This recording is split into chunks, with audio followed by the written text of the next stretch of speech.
Hello everybody, welcome to the Empressive channel. There are a few topics I want to discuss in this video, and I first want to start off by saying congratulations to the iconic reality star Tiffany Pollard, because she recently revealed on the I Love New York Reunited special that she is engaged. I'm engaged, just 21 days old. What? You're engaged? I am, and I picked the ring. Congratulations to Tiffany. I'm glad that she found love.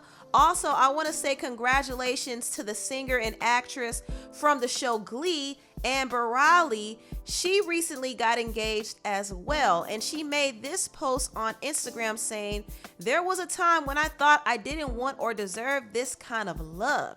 I'm looking at a man who changed my mind.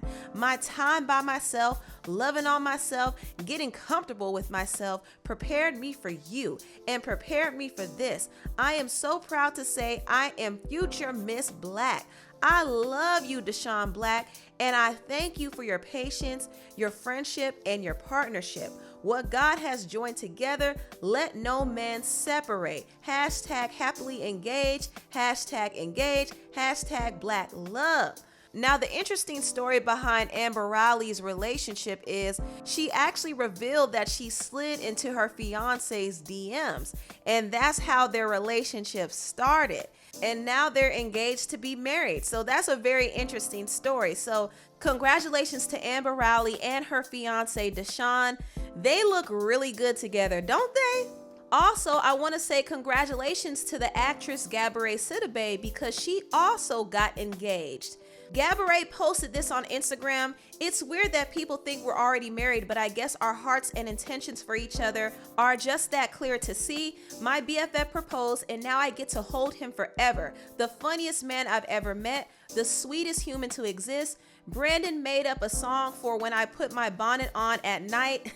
The second I look a bit stressed and overwhelmed, he jumps into action to take over what he can for me. Every moment with him is joy. He is the partner I thought I was too independent to need.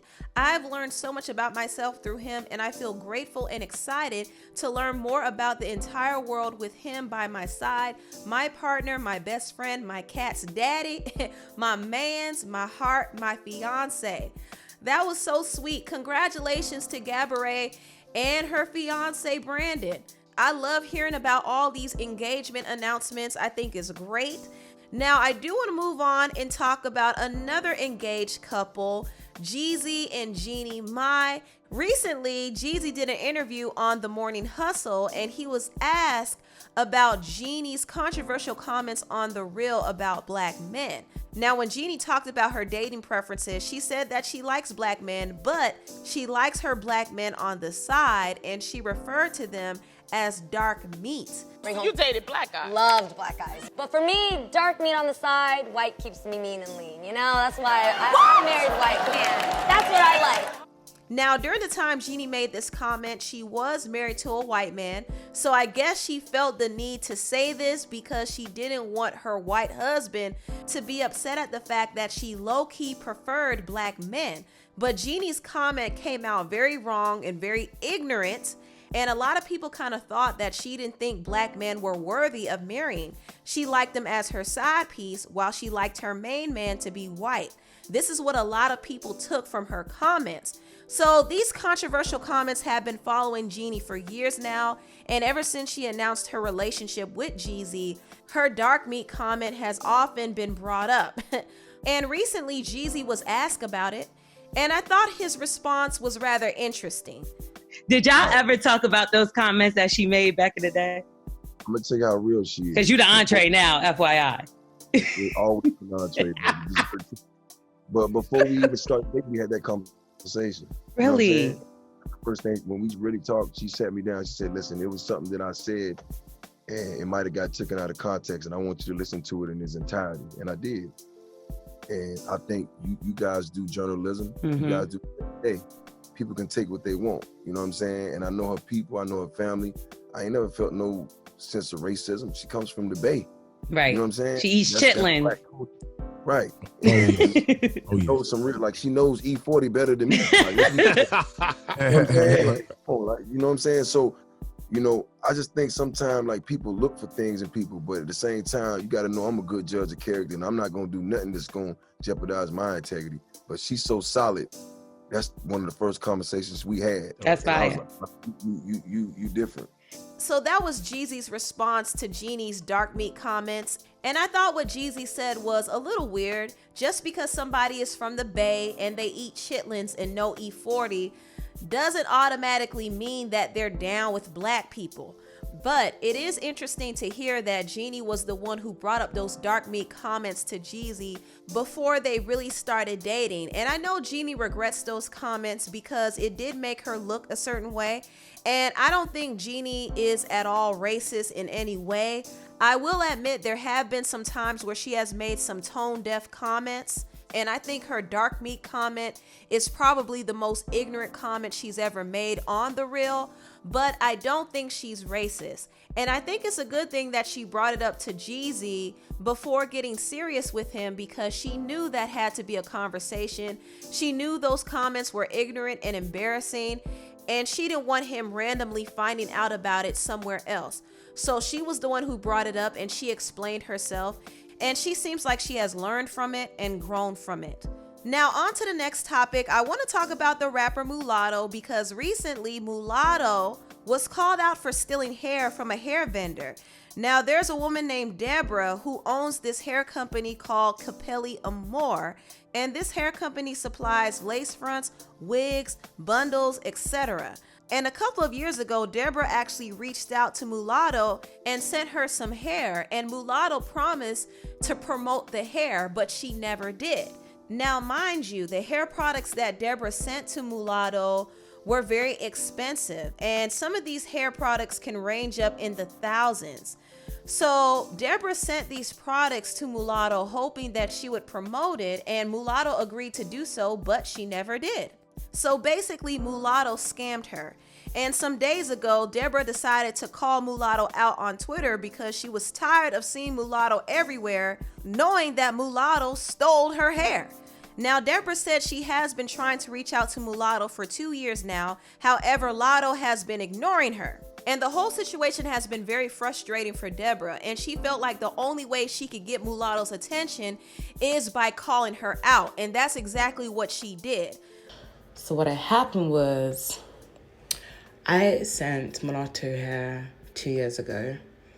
She was an influencer at the time. She was still rapping, but she wasn't as big as she is now. So I sent her hair in the hopes that she would promote it and tag us.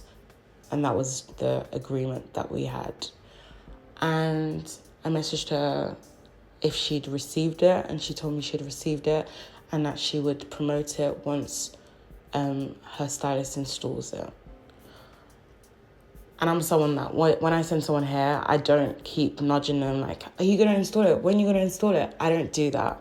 I'm quite a laid back person when it comes to that, because I feel like once they install it, they'll tag me, you know? But then I'd see her like promoting other brands. So it was just like, this girl told me she was installing it soon. So I was like, okay, I'll wait it out. A couple months later, when I realized she hadn't posted anything, I said, hey hon, do you know when you'll be posting, etc.? She ignored. Messaged her again, hey hon, it's me again. She ignored me again. And it was like a constant thing where I would message her and she would ignore me. And what I've realized is when you approach people in a polite way, they don't open a message. As soon as you come at them leftways, sideways, that's when they open it. So when I messaged her on Saturday, it's because I saw her on the timeline and I was just like, oh my gosh, this girl all now still hasn't promoted the hair or done anything with the hair or explained to me why the hair hasn't been worn. Like all this time I've been thinking maybe the hair was shit, maybe it was a bad batch, etc. I just didn't know what to expect because our blonde is amazing. So I was confused as to what was happening. So I messaged her, and I was quite annoyed when I messaged her, because when I'd looked at our previous messages of me being ignored, I was just like, you know what, yeah, I'm not going to be nice about this because she's not even going to open it. So as soon as I said what I said, within 5 minutes of me writing that to her, she opened it. Now I want to stop this video right here and show the DMs that Deborah posted. She said, hey hun, what happened to the hair? We didn't get a post or a tag. She DM'd her again and said, you took our hair, didn't promote it, and if it's the thing that you didn't like it, then you should have returned it. To do that to a black business that has spent a lot of money on hair for you is a big shame. And now you've gotten bigger. I doubt you'll care. You could have paid for the hair if you wasn't going to promote it. And Mulatto replied and said, girl, that was 2 years ago. So Mulatto thinks that just because 2 years passed, she doesn't owe this woman thousands of dollars in hair that she took from her. And what's even shadier is after Deborah DM'd Mulatto, Mulatto blocked her, y'all. She blocked her. And this is what made Deborah air out Mulatto on Twitter. She tweeted this: Mulatto legit stole my hair 2 years ago, and I've just been pimped watching her blow up. LOL. Now she's blocked us. What a loser. Had the nerve to say that was 2 years ago. Like money's changed in 2 years. Get the F out of here, silly B. Mulatto replied back to her and said, 2 years later, I'm getting 10K a post and still would have tagged and reimbursed you if you approached me different, boo. My last hairstylist stole all my wigs when we parted ways, and I'm still resolving issues today because of it. Waiting for 2 years for me to blow up sounds opportunistic, and it's giving me clout chaser.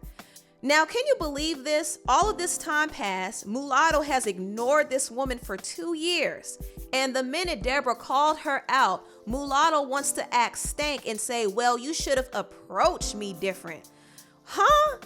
She owes this woman money. She made an agreement to post and tag her product, but she never kept her end of the agreement. And instead of telling Deborah what happened, she ignored her for 2 whole years.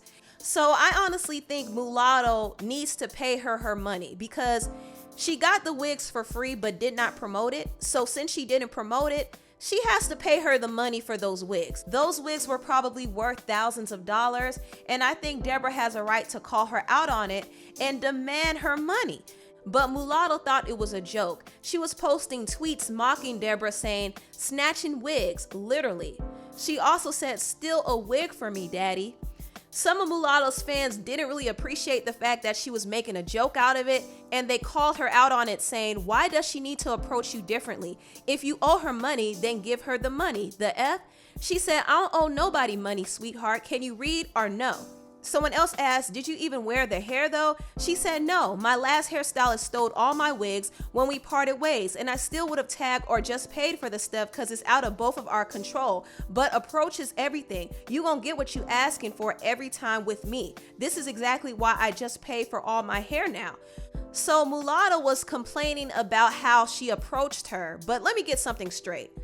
Deborah was approaching Mulatto politely for 2 years, and Mulatto purposely ignored her.